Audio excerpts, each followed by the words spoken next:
باپ اور بیٹے اور روح القدس کے نام سے آمین۔ داؤد اور اسرائیل کا سب گھرانہ خداوند کے صندوق کو خوشی خوشی لائے۔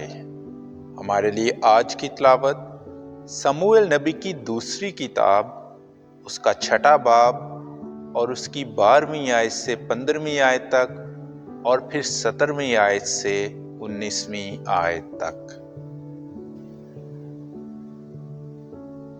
تب داؤد گیا اور خداوند کے صندوق کو عبید ادوم کے گھر سے داؤد کے شہر میں خوشی خوشی لے آیا۔ اور ایسا ہوا کہ جب وہ خداوند کے صندوق کے اٹھانے والے 6 قدم چلے تو انہوں نے ایک بیل اور ایک موٹے بچھڑے کو ذبح کیا، اور داؤد اپنی ساری قوت سے خداوند کے آگے آگے ناچتا ہوا چلتا تھا۔ اور داؤد کتان کا افود پہنے تھا، اور داؤد اور تمام بنی اسرائیل للکارتے ہوئے اور نرسینگیں بجاتے ہوئے خداوند کے صندوق کو لے آئے۔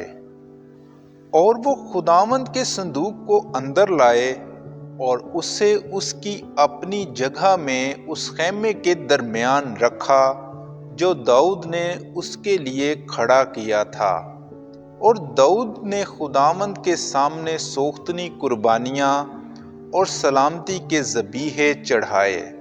اور جب داؤد سوختنی قربانیاں اور سلامتی کے ذبیحوں کے چڑھانے سے فارغ ہوا تو اس نے رب الافواج کے نام سے لوگوں کو برکت دی، اور اس نے اسرائیل کے تمام گروہ کے آدمیوں اور عورتوں کو ایک ایک روٹی اور گوشت کا ایک ایک ٹکڑا اور کشمش کی ایک ایک ٹکیا دی، اور لوگ گھر کو چلے گئے۔